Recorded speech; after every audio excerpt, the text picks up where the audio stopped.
Rain poured down heavily that evening as Maya sat beside the hospital bed, holding her husband Ethan's cold hand. The machines around her beeped softly, but she barely heard them. Ethan's breathing grew weaker. She kept whispering his name, praying he would wake up, but the heart monitor suddenly went flat. The sound of that long, sharp beep broke her heart. Her world fell apart in that single moment. The man she loved, the one who had held her through every storm, was gone. At the funeral, people hugged her, said kind words, and promised to help. But as the days passed, the warmth faded. The same people who once comforted her began to avoid her eyes. Even her own family started to sound different. They told her softly, "You're young, Maya. You have to move on." And then a few days later, her mother said words that felt like knives. "We can't take you in. You have 2 babies, and you'll only make things harder for us." Maya stared at her mother, unable to believe what she was hearing. She had nowhere else to go. Ethan's death had left her with nothing. No savings, no support, and 2 tiny babies who depended on her for everything. She went to her parents' house, hoping they'd change their minds. But when she reached the gate, it was locked. She called out, but no one came. She stood there in the pouring rain, clutching her crying twins close to her chest. Her clothes were soaked, her heart was breaking, and the gate, the one she had entered 1,000 times as a child, stayed closed. She felt completely abandoned. Just then, a car stopped beside her. The door opened, and Ethan's mother stepped out with an umbrella. Her face was filled with worry and love. Without hesitation, she walked over and covered Maya and the babies with the umbrella. "Come with me, my daughter," she said softly. "You'll never be alone again." Maya's tears mixed with the rain. For the first time since Ethan's death, she felt something other than pain, a small, fragile spark of hope. Maya was a small-town girl who had always believed in love more than money. When she met Ethan, she knew he wasn't rich. He worked as a mechanic, earning just enough to get by, but he was kind, honest, and made her feel seen. Her parents didn't approve of him. Her mother often said, "You could have done better, Maya. Love doesn't pay the bills." But Maya didn't care. She followed her heart and married Ethan anyway. Their first home was small, 2 rooms, cracked walls, and a roof that leaked when it rained, but it was filled with laughter and warmth. Maya decorated it with hand-sewn curtains and second-hand furniture. She and Ethan would stay up late, talking about their dreams. A bigger house someday, a garden, and children running around the yard. Even though her parents cut her off after the wedding, Maya never complained. She believed that love was enough to build a life, and for a while it was.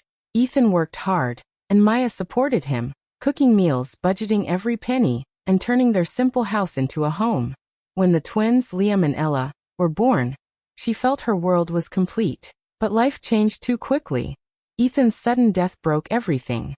The laughter, the plans, the sense of safety, all gone in a heartbeat. After losing him, Maya had nowhere to go except to Ethan's parents, Mr. and Mrs. Collins.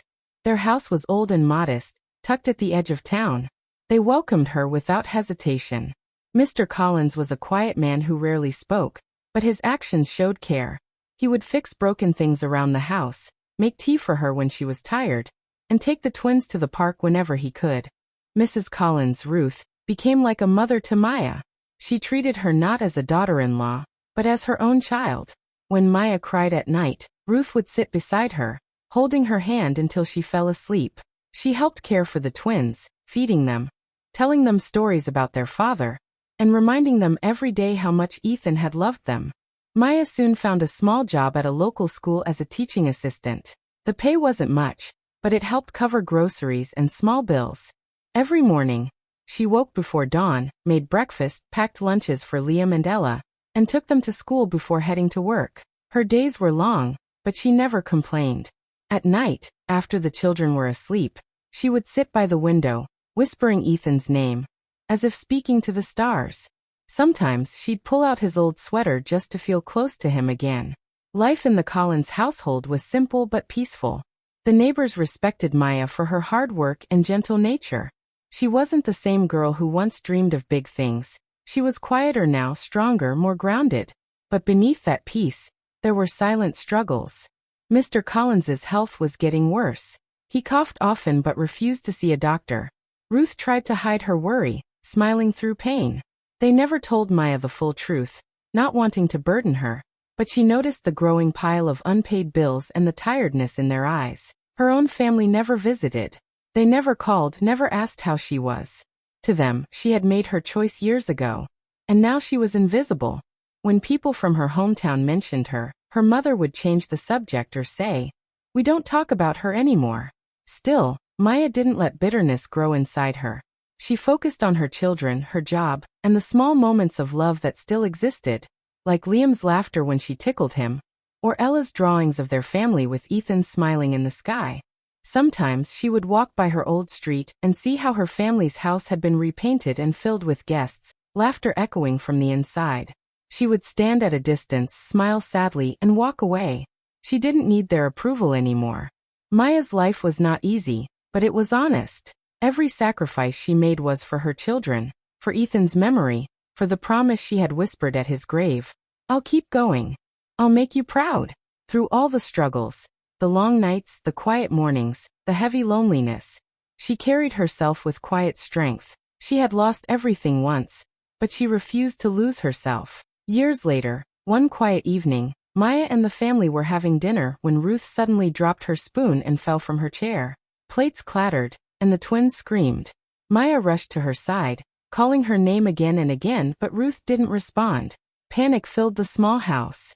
At the hospital, doctors ran several tests. When the results came back, the news shattered Maya. Ruth had advanced liver failure.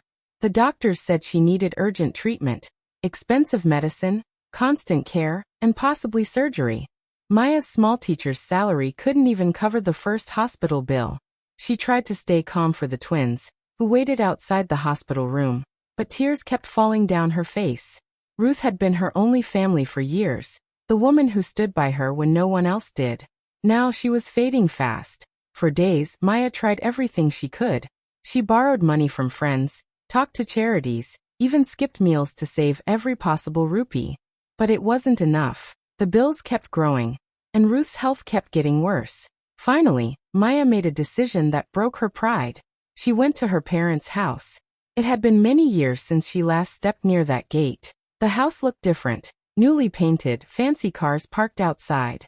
Her parents were doing well now, respected by everyone in town. She hesitated before knocking. When her mother opened the door, the smile on her face vanished. "Maya," she said coldly. "What are you doing here?" Maya spoke quietly, her voice trembling. "Mom, Ruth is very sick. The hospital bills are too high. Please. I just need a little help. She's been good to me and the children. I'll pay you back, I promise." Her mother crossed her arms. "You made your choice, Maya. You married that man against our wishes. You wanted that life. Now live with it." Those words cut deeper than any wound.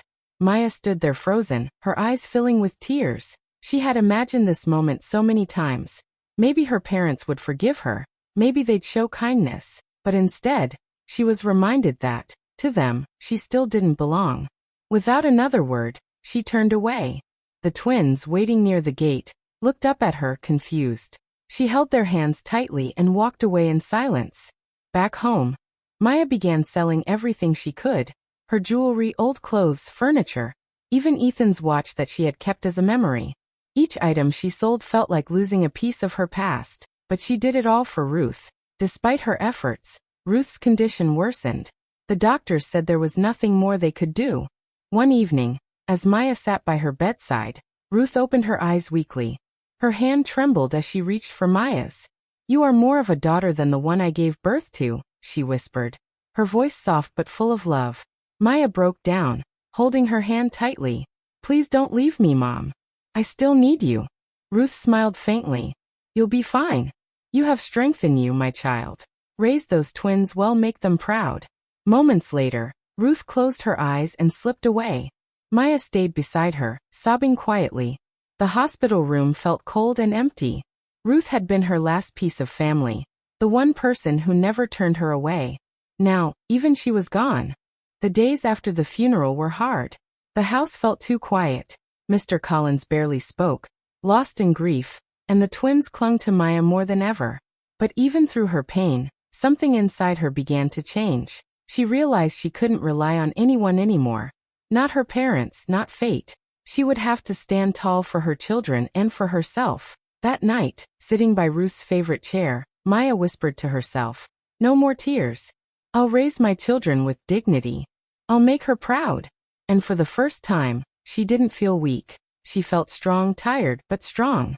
Maya's struggle grew heavier with each passing month. After Ruth's death, Mr. Collins stopped talking much. He spent most of his time sitting by the window, staring into the empty garden where Ruth once grew flowers. The house that used to be warm now felt cold and quiet. Soon his health began to fail too. He lost his appetite, forgot to take his medicine, and sometimes didn't get out of bed for days. Maya tried her best to care for him while raising the twins, Liam and Ella, who were now 7 years old. Money was tight. The hospital bills had taken almost everything. So Maya took on 2 jobs, teaching at the school during the day and cleaning offices at night. She hardly slept. Her hands were always tired, her feet sore, but she pushed through for the sake of her children. The twins noticed her tired eyes. One night, Liam asked softly, "Mom, are we poor?" Maya smiled weakly and hugged him. "No, baby. We just have to work a little harder than others. But we have love, and that's something money can't buy." Still, when they went to school, Maya could hear the other children whisper that Liam and Ella wore the same shoes every year, or that their mother worked as a cleaner. It hurt, but she taught her kids to stay proud and kind. Then one morning, as Maya sorted through unpaid bills, she saw an envelope with her family's address. Her heart skipped. It had been years since she heard from them. Inside was a neatly printed invitation, her sister Ava's engagement party. She read the letter twice, unsure if it was a mistake. After everything, after the rejection, the humiliation, why now? At first, Maya decided not to go. She had no reason to. But when she mentioned it to Mr. Collins, he looked at her with gentle eyes and said, "Sometimes, forgiveness gives you peace, even if they don't deserve it." His words stayed in her mind. Maybe he was right. Maybe going would help her let go of the pain that still lived inside her. So a week later, she dressed simply, a plain blue dress, her hair tied neatly, and took a small gift for her sister. The twins stayed home with a neighbor. Her heart pounded as she approached her parents' grand house. She hadn't been there in almost 8 years. The moment she walked in, the chatter in the hall seemed to slow. People turned to look. Her mother stood by the buffet table, shocked to see her. Then she forced a polite smile and said, "Oh, Maya, you came." Her father gave a stiff nod but said nothing. The warmth that should have been there between family was missing. Ava, her younger sister, looked stunning in a designer dress, surrounded by friends and her rich fiancé Ryan. She noticed Maya and smirked. "Didn't expect to see you here," she said in a tone that was half surprise, half insult. Maya tried to stay calm. "I came to wish you happiness, Ava," the guests whispered. Some looked at Maya with pity, others with judgment. She could hear them saying things like, "That's the widow who married beneath her family. And poor thing, she looks so tired." Ava seemed to enjoy the attention. She bragged about her fiancé's new company, his car, his plans for their honeymoon. Maya smiled politely, keeping her pain hidden. Then Ryan came over to greet her. He was kind and respectful, asking about her children and how she was managing. His kindness caught Maya off guard. It had been a long time since anyone had spoken to her with genuine care. But Ava noticed. She watched them from across the room, her eyes narrowing. Later, when the music stopped for dinner, she walked straight up to Maya in front of everyone. "What are you trying to do?" she hissed. "You think I don't see the way you're looking at my fiancé?" Maya froze. "Ava, that's not true. He was just being kind." Ava's voice grew louder. "Don't play innocent. You always want attention. Even now you can't stand seeing me happy." The room fell silent. All eyes turned to them. Maya's cheeks burned. "I came here in peace," she said softly. "I didn't mean to cause trouble." But Ava wasn't done. She grabbed a glass of red wine from the table and threw it in Maya's face. The liquid splashed down her dress, dripping onto the floor. Gasps filled the room. Maya stood frozen, her face burning, not from the wine, but from shame. Her parents didn't move. Her mother looked away. Her father said nothing. No one came to defend her. Maya wiped her face with shaking hands. Her voice broke as she whispered, "You didn't have to do this, Ava."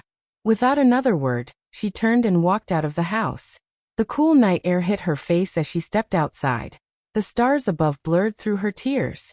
By the time she reached the gate, she stopped to catch her breath. Her heart ached, but her tears had run dry. She looked back one last time at the glowing windows of her family's house, the place that had once been her home, and whispered to herself, never again. That night, as she walked home under the moonlight, her heels clicking softly on the empty road, she promised she would never let anyone make her feel small again. The pain still burned inside her, but deep beneath it, something stronger began to grow, quiet determination. Weeks later, just when Maya thought life couldn't hurt her anymore, a man in a black suit knocked on her door and handed her a thick envelope. It was a legal notice. She opened it slowly, reading each word with trembling hands. Her parents were claiming ownership of the very house she was living in, the same home she and Ethan had built with love and years of struggle. They claimed that Ethan's property rights were never properly transferred and that, as her family, they had the right to take over. For a moment, Maya couldn't breathe. Her vision blurred as the paper slipped from her fingers. How could her own parents do this to her? After rejecting her, humiliating her, and ignoring her pain, now they wanted to take away the last thing she had left of Ethan? She sank to the floor, holding her head in her hands. The twins came running. "Mom, what's wrong?" Ella asked softly. Maya wiped her tears quickly and forced a smile. "Nothing, baby. Just grown-up problems. Go play." But inside, her heart was breaking all over again. That night, she sat by the old desk Ethan once used for bills and letters. She went through drawers, searching for anything that could prove the house was truly theirs. Old receipts, letters from the bank, even notes Ethan had written before he passed away. A few days later, she met a young lawyer named Derek through a neighbor's recommendation. He was in his early 30s, calm and kind, with eyes that showed empathy rather than judgment. After hearing Maya's story, he said quietly, "You've been through too much already. Don't worry about payment. I'll take your case." Maya stared at him in disbelief. "You mean you'll help me for free?" He nodded.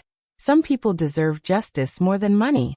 Together, they began to gather everything they could. Old bank records, signed letters, and statements from neighbors who had seen Ethan make payments for the house. It was hard work, but Maya felt a glimmer of hope for the first time in weeks. The court day arrived. Maya stood outside the courthouse, her palms sweating. The twins stayed home with a friend, while Mr. Collins sat quietly beside her, too weak to walk without help. He had insisted on coming. Inside the courtroom, her parents looked confident. Her mother wore a silk shawl. Her father sat proudly beside her. When the judge asked them questions, they spoke smoothly, pretending to be the caring parents who only wanted what was rightfully theirs. Maya clenched her fists, holding back tears. She wanted to scream, "You're lying." But Derek placed a gentle hand on her arm, reminding her to stay calm. Then it was Maya's turn. She stood and spoke from her heart. "Your Honor, this house was built with my husband's hard work. We paid for it together. It's not about money. It's about the home we made for our children." Her parents' lawyer scoffed. "Where's the proof?" Before Maya could answer, the courtroom doors opened. Everyone turned. It was Mr. Collins. He was pale and weak, but his steps were steady. In his trembling hands, he held a small brown folder. Derek rushed to help him as he made his way to the front. "I have something to say," Mr. Collins said, his voice rough but clear. "Ethan gave me these papers before he died. He wanted Maya and the children to be safe." He handed the folder to the judge. Inside were the original property documents, signed by Ethan, witnessed, and legally sealed, proving that the house belonged entirely to Maya and her children. The courtroom went silent. The judge reviewed the papers, then looked up. "The documents are valid. The property is legally Mrs. Maya Collins's. Case dismissed." Maya stood frozen, unable to believe what she heard. Her mother gasped softly, her face pale. Her father looked down, speechless. Tears filled Maya's eyes, not of joy but of heartbreak. She turned toward her parents and said quietly, her voice trembling, "I never wanted your money. Just your love." Her mother looked away, unable to meet her eyes. As the courtroom emptied, Maya turned to Mr. Collins, who was sitting weakly on the bench. She held his hand tightly. "You shouldn't have come. You're not well." He smiled faintly. "Family protects family. You taught me that." Maya broke down. hugging him as tears ran freely down her cheeks. That day, she didn't just win a house. She won back her dignity, her strength, and her faith in love that came from true family, not blood. Maya finally begins to breathe again. Life feels calm after so many storms. Mr. Collins passes away peacefully, holding her hand, smiling proudly at her. "You made it, Maya," he whispers before closing his eyes for the last time. Maya cries, but this time her tears are peaceful. She knows he believed in her until his last breath. To honor him and Ethan's memory, Maya opens a small reading center in her neighborhood. She names it the Bright Path. There, she teaches widows and single mothers how to read, write, and find work. Every evening, children's laughter fills the place. Maya watches them and smiles. Her twins, Liam and Ella, help her after school, arranging books, guiding other kids. They are growing up kind and strong. The same people who once whispered about Maya now greet her with respect. They send their children to her center. Some even come for advice. Maya stands taller than ever. She doesn't have wealth or a big family, but she has peace, purpose, and dignity. She often tells the women at her center, "You can't choose who hurts you, but you can choose what you build from the pain." Her journey, from rejection and loss to courage and hope, becomes her legacy. Theme: strength through rejection, love through loss. One quiet evening, years later, Maya sits on the porch of her home. The air is calm, the sky painted with the colors of sunset. Her twins, now teenagers, are laughing and chasing each other under the same old tree where she once cried in loneliness. Maya watches them with a soft smile. For the first time in a long while, her heart feels full. Her daughter, Ella, suddenly pauses and looks at her. "Mom, do you ever miss them?" Maya stays quiet for a moment. Then she smiles gently and says, "I used to. But sometimes losing people gives you the space to find yourself." The words hang in the air, calm, strong, and true. As the evening light fades, Maya glances inside the house. On the wall, a frame holds the pictures of Ethan, Ruth, and Mr. Collins. They are the people who truly loved her, who helped her become who she is today. Tears fill her eyes, not of sadness, but of gratitude.